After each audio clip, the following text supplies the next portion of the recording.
With a normal telephone, when you want to call someone, you have to communicate with the phone by entering a string of digits. But with this telephone, if I want to make a call, all I have to do is say, Mr. Gary Kildall. And the phone automatically makes the call for me. There's a computer chip inside this phone that recognizes my words by finding a matching voice print in its memory. Indeed, speech is the ultimate natural language interface between man and machine. Today, we'll take a look at the latest developments in speech technology on this edition of the Computer Chronicles.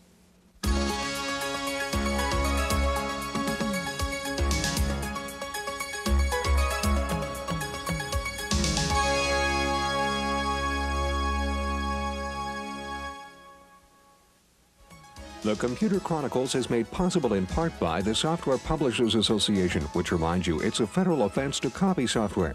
The SPA provides information on how to stay software legal. Funding is also provided by PC Connection and Mac Connection, and by Byte Magazine and Bix. Welcome to the Computer Chronicles. I'm Stewart Cheifet, and with me today is Jan Lewis. Jan, we have a bunch of talking chips over here. Here's a clock. 4:25 p.m. This is a pronouncing thesaurus. Smart word. This is a talking translator. I've got a phrase in here. It'll speak it in English. Where's the nearest bank, please? If I want to know how to say that in German. Wo ist die nächste Bank? This looks like a magazine. I'll bet you think this is a magazine. Looks like what? But this is a magazine that talks. I am the talking chip, one of many. The Texas Instruments ad that talks. Jan, as obvious, we see speech chips everywhere now. And these are output devices. We're really focusing on input devices. Bill Gates recently said he thinks the microphone will be the next mouse. Do you agree? I think that certainly the mouse and the keyboard won't go away as input devices, but I think the microphone or voice input will be the leading technology for input over the next decade, let's say, in terms of innovation, in terms of the way it's going to change our interaction with machines and with appliances, et cetera. I think it'll be very important for applications, not just the sort of obvious ones, which are things, let's say, where disabilities or somebody's afraid of a keyboard, but even for people who are proficient with a keyboard. There may simply be times that their hands are busy doing something else and they still need to issue a command. The biggest negative I hear when I bring up the topic of voice input and recognition to people, the biggest complaint I hear is people say it will never happen because people will feel silly talking to a machine or an appliance. And that sounds pretty logical, except if you look at history, you find that that doesn't hold up. For instance, the telephone answering machine. A few years ago, people said, I feel silly talking to a machine. And today, anymore. of course, yeah, it's just a matter of doing business today. All right, Jan, today we'll look at the latest in speech technology, focusing on speech recognition, and we'll see 4 real products which let you talk to your computer. Now, one great benefit of speech input and output is that it can help visually impaired people use computers. We're going to begin with a visit to the Sensory Aids Foundation in Palo Alto to see the latest in speech technology from IBM. The goal of the Sensory Aids Foundation is to train people with disabilities to use computers to improve their productivity at work. One such example of a so-called access technology is the screen reader from IBM for visually impaired people. It's a memory-resident program that converts information on a computer screen into voice output through a synthesizer. Screen Reader is one of the most flexible screen reading programs on the market. One of the main advantages of screen readers is it's completely flexible. You can tell it or teach it to do almost anything. It has a programming language of its own called Profile Access Language. And with that, you can tell screen reader how to behave with Sidekick, for example, or with WordPerfect, or whatever application you're trying to run. A separate 18-key keypad is used to customize functions such as the reading speed or what area of the screen the computer should read. IBM is also experimenting with a voice input system called Tangora at its research center in New York. The PC-based system is speaker-dependent. That is, the user must train the computer to recognize and store his or her sound patterns. Tangora recognizes speech at 2 different levels after digitizing the user's words. In the first, the system compares the digitized voice with the speaker's pre-recorded sound patterns. A comparison is also made with the computer's built-in 20,000-word vocabulary. Another level is to analyze the likelihood of words following each other, and for that we use a language model of the English language. Our language model is based on measuring the likelihood of words following other words simply by looking at tens of millions of words of text. The results of the two are combined to come up with several combinations of words. The phrase with the highest probability is then displayed on the screen within seconds. The user can then edit the text before transforming it into a word processing file. Voice recognition has existed for many years, but if more sophisticated systems like Tangora become widely available, they may bring the keyboard one step closer to obsolescence. For the Computer Chronicles, I'm Kate McGargy.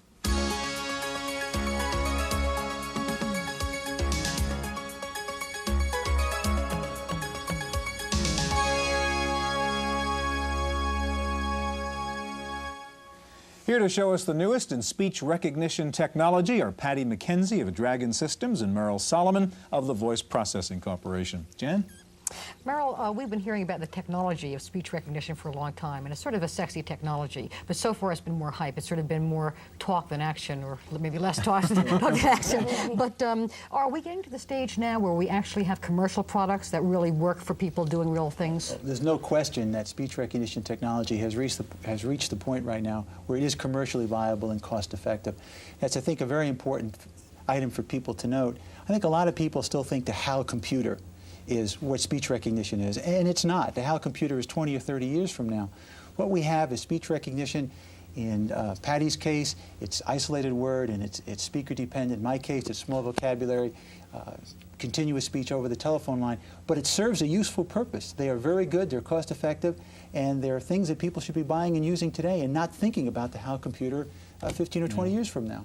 All right, Patty, let's turn to you and Dragon Dictate, and I think you're going to show us how you would run WordPerfect without knowing anything about function keys and so on. Give us a little background on Dragon Dictate. Okay, Dragon Dictate is a system which enables you to dictate directly to the computer, and Dragon Dictate will translate what you say into text. And it does that two ways. One, with a direct translation, when I say the word word, it will place the word word on the screen. Mm-hmm. Also, we have something which I'll demonstrate called voice macros, which is when I say a phrase, it sends different keystrokes to the computer. And we'll be seeing some of that. I think it's important to mention that there's a lot going on, a lot of new concepts in terms of speech recognition. So let me mention that as I'm demonstrating, menus will appear on the screen. And these menus are the computer's best choices of the word. For example, when I say the word to, the system will bring up all of the different spelling options for to, T-O, T-W-O, T-O-O, and the digit 2. And the user can, by speech, enable the computer to select the correct word and place it on the screen. So at the end, I'll also look at the statistics for the computer, and we'll see what the kind of throughput people are getting with speech recognition. All right, let's do it. We might explain you're wearing the headset because you will be running the computer through the microphone. That's right. Go ahead. Start WordPerfect. Okay. Begin document. New paragraph. Flush right. Today's date. New paragraph. Mr. Stewart Cheifet. Stewart's address. New paragraph. Dear Stewart, comma, new paragraph. Thank you for inviting Dragon Systems to appear on Computer Chronicles, period. It was a pleasure meeting you, period. New paragraph, closing paragraph. Voice console, go to sleep. Voice console, statistics.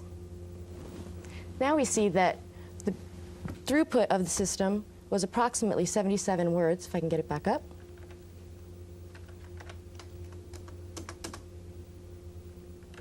The throughput that I was getting was approximately 77 words, which is much faster than most people type, certainly much faster than I type, and 97% accuracy. One time I had to choose the word off the choice list. So what this demonstrates is that for people who are in hands-busy kinds of applications where they don't have the flexibility to sit down and type, or for people who don't have high typing skills, whether that's professionals or people with disabilities, Dragon Dictate and technologies like this enable people to input into the computer. Patty, this is a demo, and I think as Jan suggested before, people are suspect, of some of these systems, which is, when you show off a demo like this, which seems to be very, very powerful. In fact, I mean, how good is it to the average user in a typical situation? I mean, should I run out and buy this thing so I can write my letters the way you just did? Well, the system is not developed for a speedy typist. It's not going to replace secretaries. The system typically gets about 30 to 35 words of throughput, and most people don't type that fast. So if you are a very slow typer or you're in one of these hands-busy applications, then the system may be right for you. Okay. Merle, I want to turn to you now, and you said you have a different approach from what Patty did with Drag and Dictate. Tell us how your stuff is different.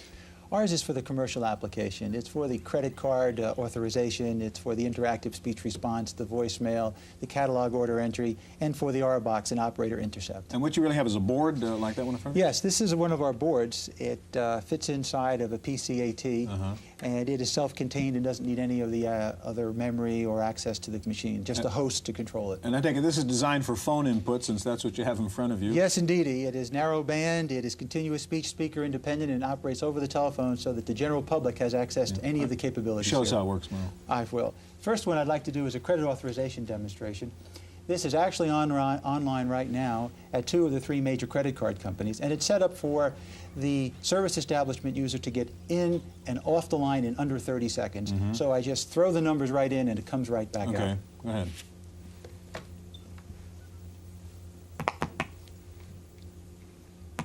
Credit Authorization Center, merchant number 142-571-1124. card number 3740-664-070-52504. dollar amount $126 even. confirmation $126. Is that correct? Yes. Approval code 53. Repeat 53. Pause, please. All right, so when we see that retail clerk checking your credit card, they're talking to a computer. Well, not fully yet, but pretty soon we hope, yes. All right, what's another example of how this is being used? Another one is we have two applications running at NYNEX and US West, where operator intercept. We've all been in that situation where a phone gets lost in a network someplace and they say, "What number are you calling?" Right. Here's that situation. Okay. Would you like to try another demonstration? Yes. Please say your demo selection number or 0 to hear the options available. 2. This is your computerized telephone operator. Your call could not be completed. Please say the 7-digit telephone number you are calling. 494-0100. 4940100. Is that correct? Yes. That number has been changed. The new number is 5766311. Repeat 5766311. Pause, please. Merle, this is great, and clearly it uses the continuous speech, the speaker independence, etc. And I'm sort of curious, Patty, on your system. Is your system speaker independent, speaker dependent, or you had some other way of describing it? Yes, we actually, our system is mostly speaker independent, or speaker dependent rather, I'm sorry. But it really is what we've termed a new term called speaker adaptive, because the system learns the more you use it, and it will adapt to any speaker walking up to it. So many of the speaker-dependent systems require a good 20 minutes, let's say, to teach the computer your voice. And it sounds like with the user-adaptive or speaker-adaptive technology, you could, in fact, forego that first 20 minutes if you wanted to. Right, well, we recommend that the user train on 200 words, which are keywords to the system, like you saw me use new paragraph or period, comma.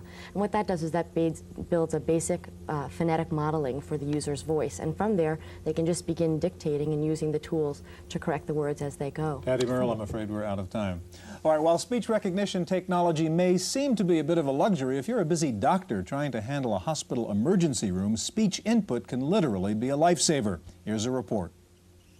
Chest pain or anything. When a like patient's that, life is in danger, every second counts, and a doctor has little time left to spend on medical record keeping. But with a new voice-activated computer system, doctors at the Humana Hospital near San Francisco can now create complete medical charts by speaking them into a computer. The Voice EM, or Emergency Medicine System from Kurzweil Applied Intelligence, uses voice recognition to enter data. The doctor dictates a word or a phrase, such as auto accident, to activate an entry. The computer then prompts the physician through a series of questions pertinent to that entry.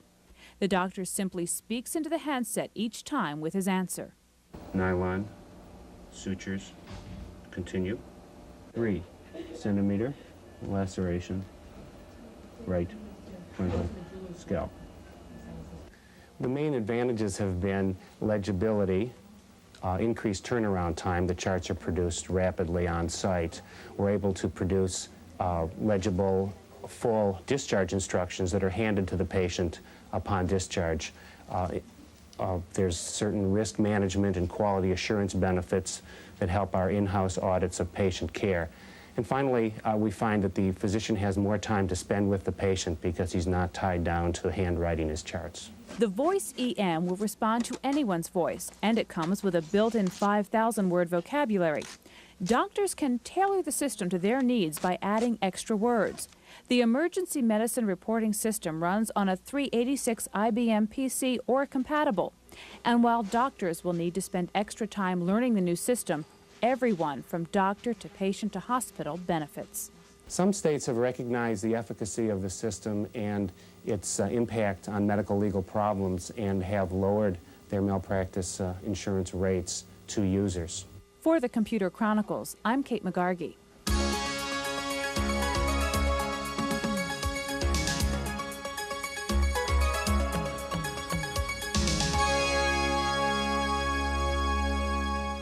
Well, we've seen some rather expensive speech hardware up until now. Next, we'll look at 2 lower-cost speech recognition devices that work with a Macintosh. Patrick Sweeney of Articulate Systems will show us the Voice Navigator, and Jack Trowbridge of Maxima will demonstrate Voice Express. Jan?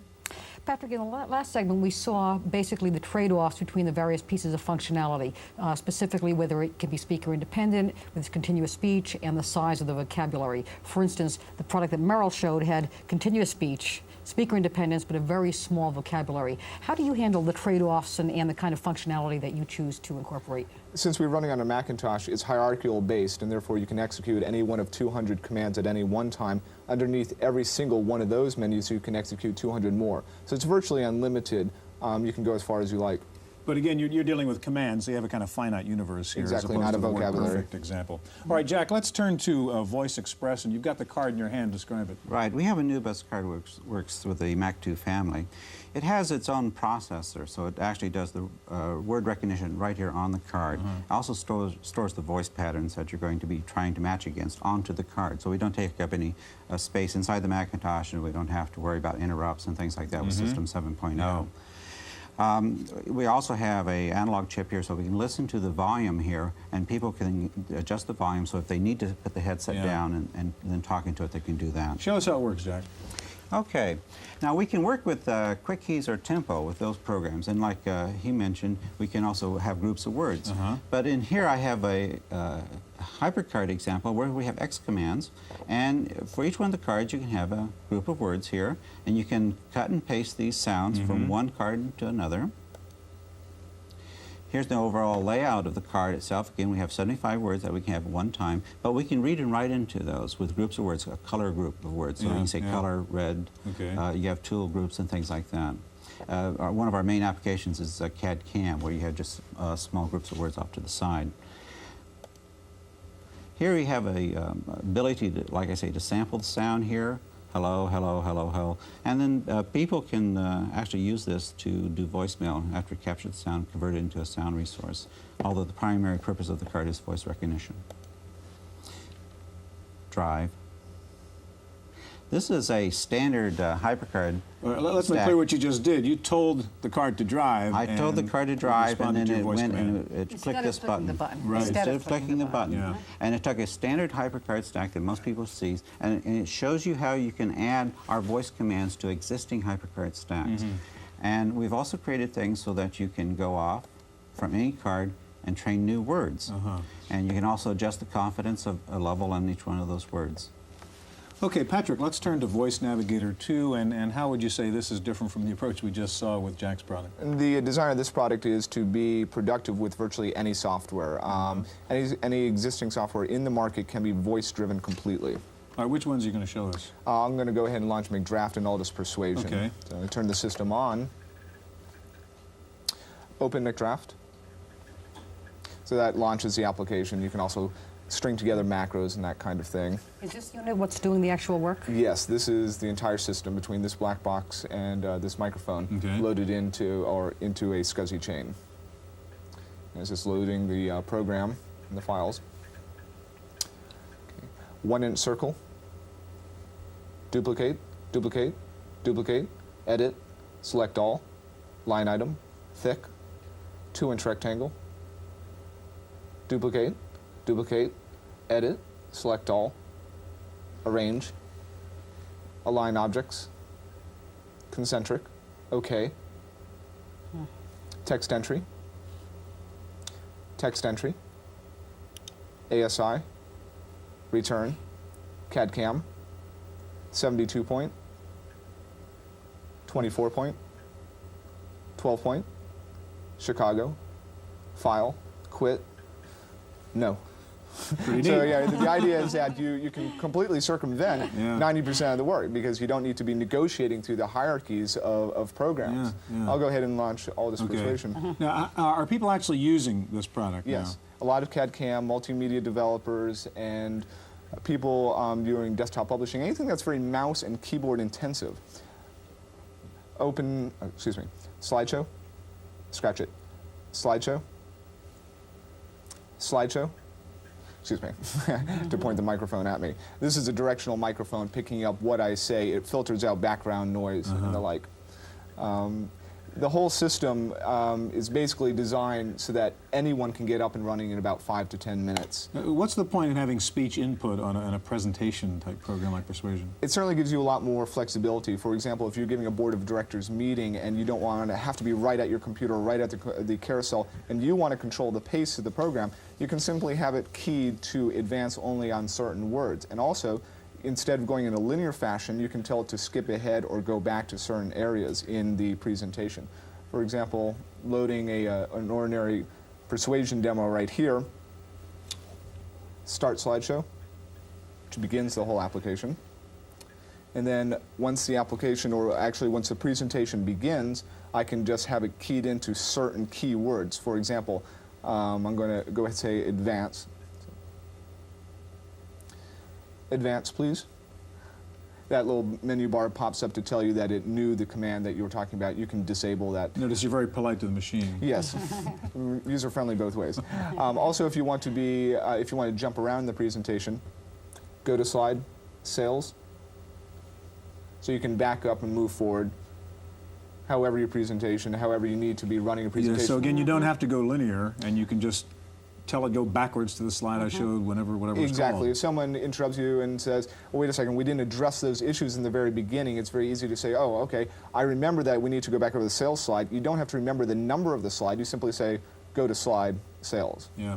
We've seen kind of CAD applications here and presentation applications, and Jan and I were talking at the very beginning about the future of speech as a serious mainstream input device. Do you see that happening, Patrick? Absolutely. I mean, there are just so many advantages. There's intuitive advantages. When you think about someone who's sitting in front of a terminal and what they want to do is put a concentric circle of line width 0.4 on their screen, you can do it one of two ways. You can think it and then negotiate through a set of visual hierarchies, which is good.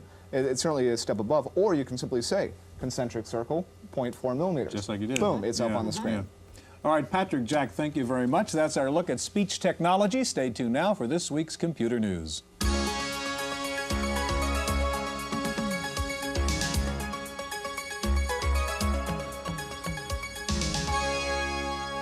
In the random access file this week, industry analysts are saying IBM will introduce a new 386SX laptop PC by late February. The new notebook-sized laptop is expected to include a 60-megabyte hard drive and weigh only 7.5 pounds. It will run at 20 megahertz and come standard with 2 megabytes of RAM. Analysts say it will be competitively priced at under $5,000. Borland International is releasing an upgraded version of the highly successful utility program Sidekick. This will be the first upgrade to Sidekick in over 2 years. The new version 2.0 of Sidekick includes an appointment planner, address book, notepad, and calculator. Taking a look at this week's top 10 software titles for the Macintosh, Mac Connection reports that Macintax is in the #1 spot, followed by Where in Time is Carmen Sandiego. In third place is After Dark, and SimEarth is fourth. And in fifth place is Disk Doubler. Rounding out the top 10 are Correct Grammar, Quicken for the Mac, Weltris, Adobe Type Manager, and SimCity. The Reuters Financial News Service reports that 1990 was a rough year for most computer manufacturers. Reuters says 10 of the world's biggest computer makers expect to report losses for the year. In the United States, mainframe and mini computer sales were flat, and the only bright spot in microcomputers was the growth in the laptop market. The demand for laptops increased by 65% over 1989. Time now for this week's software review. Here's Paul Schindler. By now, most of you know that you don't have to have a dictionary around if you want to look up a word. But that still leaves you with deciding which online dictionary and thesaurus to buy. I suggest Language Master. Merriam-Webster, the dictionary makers, supplied 80,000 American English words in the dictionary and 40,000 words in the thesaurus, all in just under 2 megabytes of disk space. You can look up a definition. If you decide, upon seeing the definition, that it wasn't the word you wanted, you can then drop into the thesaurus. Once there, you can pick up one of the words and drop it in. If your word was plural, it inserts a plural replacement. It also uses proper verb tenses. The program works with virtually any word processor. Language Master is simple and straightforward, but it works awfully well. It's the best thesaurus for the Macintosh, period. The fact that it also includes a dictionary function is just gravy. Language Master is $100 from Franklin Electronic Publishers in Mount Holly, New Jersey. For the Computer Chronicles, I'm Paul Schindler. Finally, a former English professor at the University of Chicago has developed a program to determine original authorship and to eliminate student plagiarism.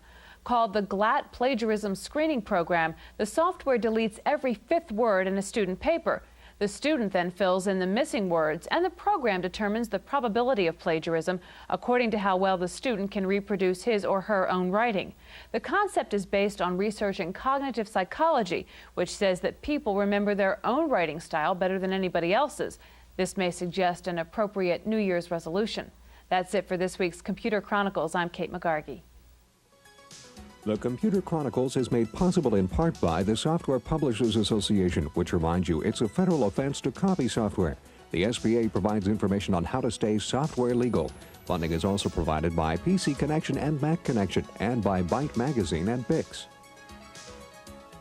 For a transcript of this week's Computer Chronicles, send $4 to PTV Publications, Post Office Box 701, Kent, Ohio 44240. Please indicate program date.